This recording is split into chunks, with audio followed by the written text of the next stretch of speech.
할렐루야. 오늘 변화와 비전을 가지고 여러분과 함께 은혜 받기를 원합니다.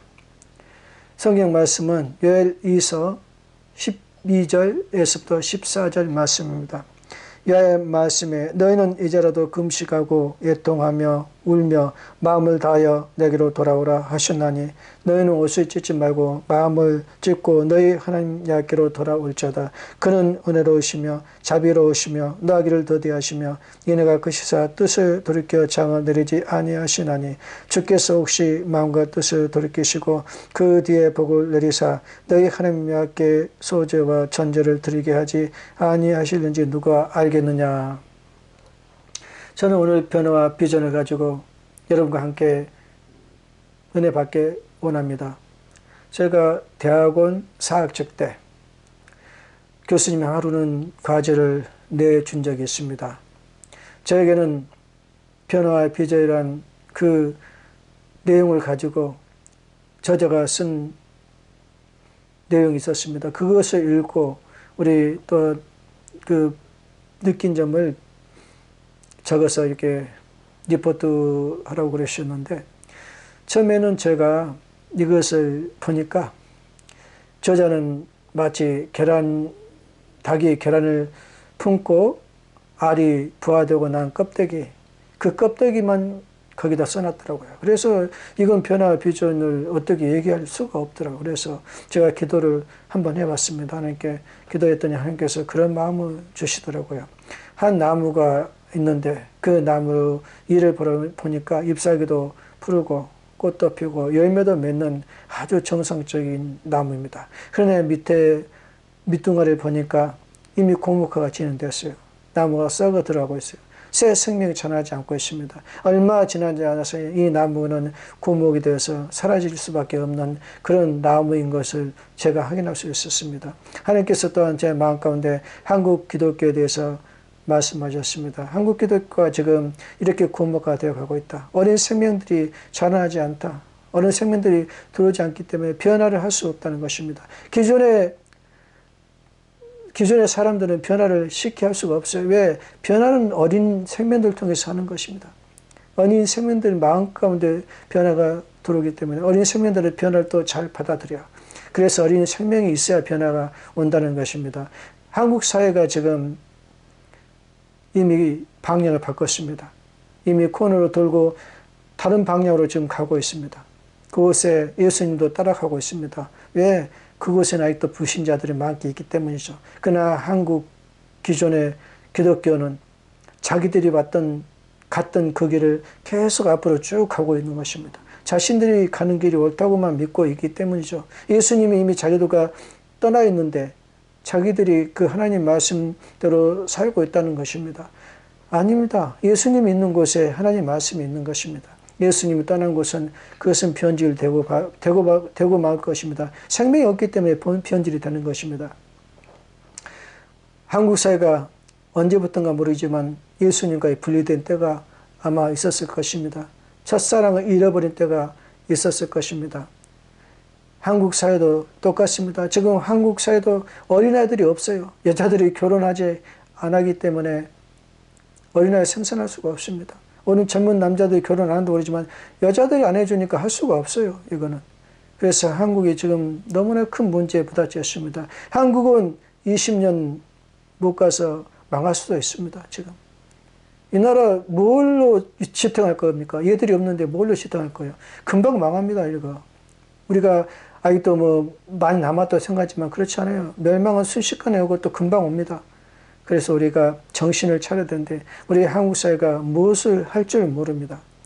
저는 아주 오래전에 제 인생 가운데도 큰 고난이 닥칠 때가 있었습니다. 저는 못대 신앙이었는데 아버지 어머니가 아주 충실한 기독교 신앙하는 분이었습니다. 저도 어렸을 때 어머니 아버지 같이 살았기 때문에 늘 교회 다녔고, 그러나 제가 신앙은 없었어요. 믿음이 없었어요. 그냥 다니고만 있었지. 그래서 제가 초등학교 6학년 때 아마 하나님께서 그러셨던 것 같아요. 저에게 시련의 길을 걷게 되었습니다. 제가 예수님을 안 믿는다고 성경책, 찬송가책 다 불태운 적이 있었습니다. 시험에 들어서 그런 거죠. 그 뒤로 저에게는 아주 큰 문제가 다가온 것입니다. 사단이 그냥 놔두질 않습니다. 악한 세력들이 그냥 놔두지 않아요. 악한 영이 저를 찾아와서 제가 하나님과 완전히 관계를 끊게 만들고, 또 제가 이제는 타락한 길로 늘 가게 했습니다. 사망의 엄침한 골짜기로 늘 가게 했습니다. 죄를 짓게 했습니다. 믿지 않으면 귀신들이 찾아와요. 아주 음란과 가는 귀신이 찾아와서 내 삶을 다 파괴시키고 저를 완전히 무너뜨려 놨습니다. 정말 제가 정말 부끄러워서 살 수가 없더라고요. 우리 부모, 형제 앞에서 살아갈 힘이 없더라고요. 그래서 제가 그때 나이가 한 26, 7 됐는지 모르겠지만 그때 제가 죽으려고 작정했습니다. 죽으려고 작정하고 전국을, 산을 한번 구경하러 다녀야 되겠다 하고 제가 산을 위에서부터 쭉 타고 내려왔습니다. 제가 대구 팔공산 와서 올라가는데 그때 좀 뭐가 이상하다 느꼈는데, 올라가면서 그때 여름이라 치부바지와 민소매 그리고 배낭은 한 30kg 정도 되는 무거운 배낭을 졌습니다.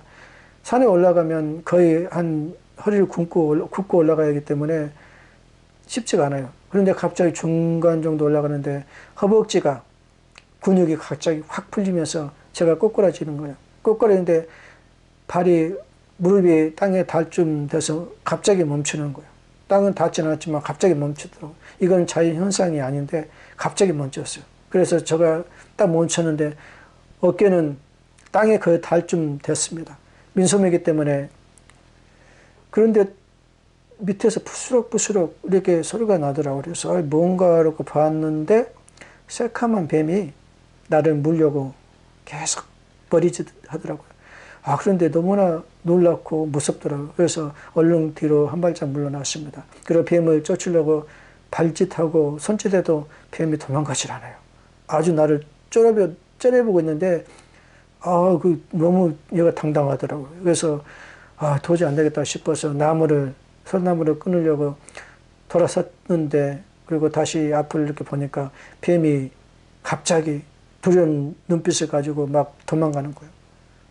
근데 제가 그때는 몰랐지만 나중에 신앙생활하면서 알게 된 거는 바로 예수님께서 내 뒤에 계셔서 그 뱀이 예수님을 보게 된 겁니다. 그래서 두려워서 도망갔던 것입니다. 저는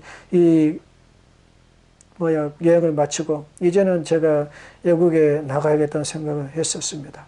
그래서 남극에, 아주 우리 어머니 아버지 모르는 데서 멀리 가서 죽어야 되겠다 싶어서 남극 근처에 가려고 해서 호주 가려고 그러니까 호주는 비자 문제 때문에 어렵더라고요. 그래서 그 당시 또 한국에서 이민붐이 생겼습니다. 뉴질랜드 이민붐이, 투자 이민붐이 매일 방송에서 나오는 거예요.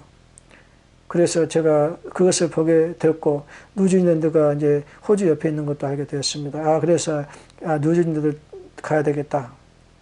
그리고 뉴질랜드를 이제 가려고 마음먹고 먼저 외국 한번 나가보고 싶어서 베트남 2주간 여행을 했었습니다. 그리고 뉴질랜드를 가는데 한 거의 3달간은 정처 없이 그냥 막연히 죽음만 기다리고 있었습니다.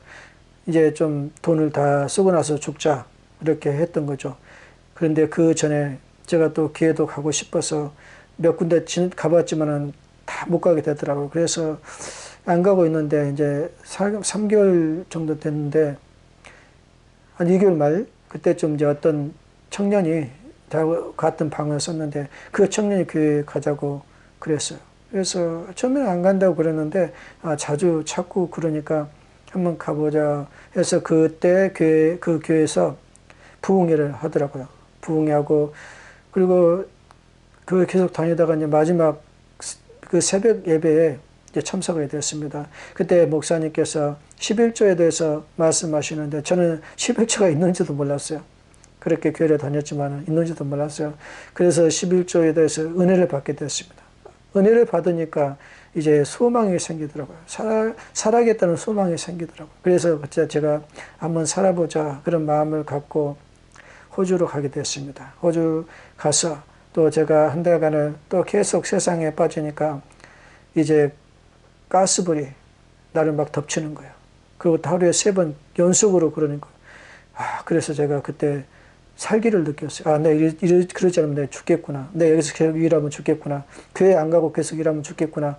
그 생각을 갖게 되어서 그때부터 다시 그 일 그만두고 교회를 찾게 되었습니다. 또 교회를 찾다가 마지막으로 하나님께서 또 한 교회를 저에게 인도해 주셔서 그 교회를 다니게 되었습니다. 그 교회 다니면서 제가 은혜를 받고 제가 변화를 서서히 받게 되었습니다. 그 교회를 다니면서 한 번도 제가 신앙생활을 멈춰본 적이 없습니다. 저는 그곳에서 은혜를 많이 받았습니다. 하나님께서 그곳에서 저를 데려간 목적이 있었더라고요. 하나님께 저에게서 그곳에 가둬놓으려고 그랬습니다. 그래서 하나님께서 저에게 7년의 형벌을 주신다고 이렇게 5년 지나고 나서야 그걸 알았습니다. 정말 5년간은 아주 생지옥처럼 아무 희망도 없고 소망도 없습니다. 오직 고통과 괴로움만 당하는 것입니다. 형벌은 그러는 것이에요. 형벌은 조금 더 자비와 국률이 없어요. 얼마나 고통스러운지 모릅니다. 밤낮으로 음욕과 정욕이 내 마음을 태우고 내 마음을 뚫고 나오려는 그 힘이 내 마음이 찢어지는 것 같아요. 그 가죽이 벌어지는 그 마음 얼마나 고통스러운지 모릅니다.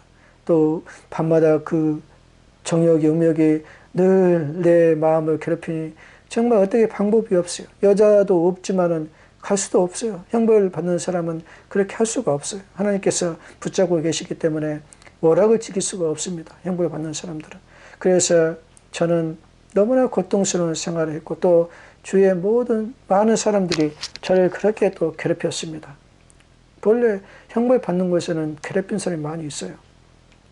저는 그것을 나중에 깨달은 것은 하나님께서 제게 이렇게 7년 동안 가둬놓은 것은 마치 도자기나 그릇이 구워지는 가마 속에 들어간 것처럼 저를 7년 동안 가둬놓았던 것입니다.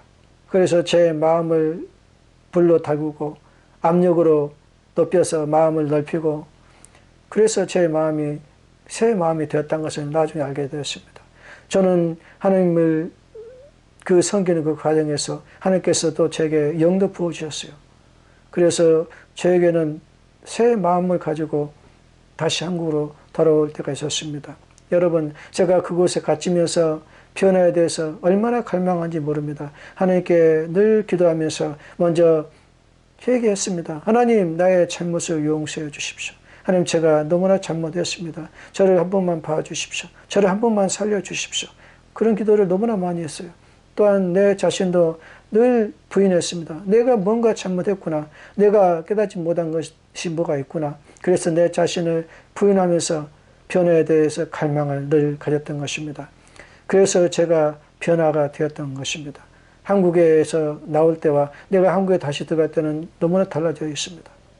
또 하나님께서 저에게도 지혜도 많이 주시고 하나님께서 저에게 또 이렇게 여러 가지 축복의 마음도 주셨습니다.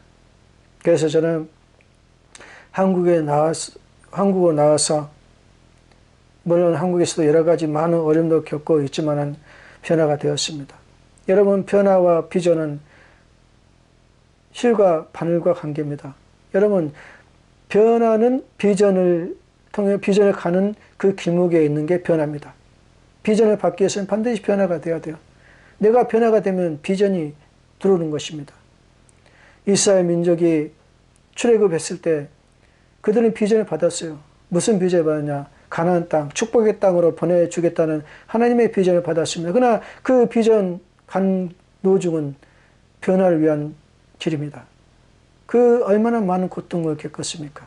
그들은 그 사막을 지나면서 변화되어서 축복의 땅에 들어간 것입니다. 여러분, 변화는 비전을 가기 위한 과정이에요. 그 과정입니다. 출애굽입니다. 그래서 우리 한국도 똑같습니다. 우리 한국 사회가 왜 애를 못 낳고 결혼을 못 낳는지를 우리는 생각해 봐야 됩니다. 우리가 무엇을 잘못하고 있는지 한번 생각해 봐야 돼요. 또한 우리 한국 기독교의 문제입니다. 어떻게 예수님과 그렇게 갈라섰는지를 우리는 한번 생각해 봐야 돼요. 어디서 첫사랑을 잊어버렸는지 우리 한국 기독교가 한번 생각해 봐야 됩니다. 자신들을 부인하지 않으면 변화가 없습니다. 우리 한국교회가, 기독교가 부인할 줄 알아야 됩니다.